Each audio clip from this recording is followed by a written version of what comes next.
el gran moment. Com sona el karaoke? Ja puja a l'escenari el mestre de cerimònies, Edu.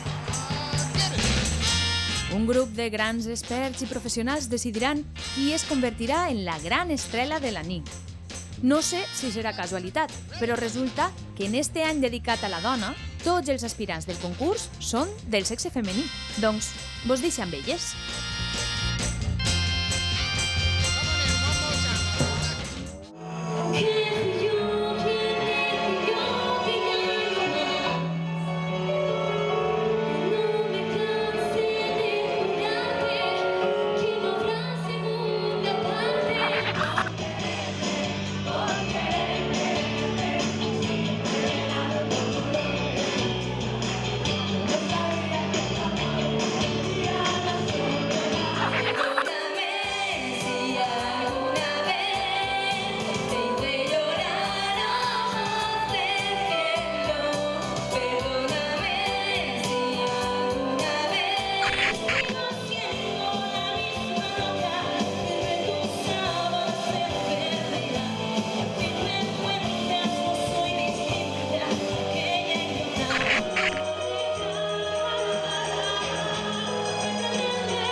Bo, com s'han lluït les nostres aspirants. El jurat ho va tindre molt, però que molt difícil. La resposta del nostre públic ha estat d'una entrega total i completa. Però cal prendre ja una decisió. And the winner is...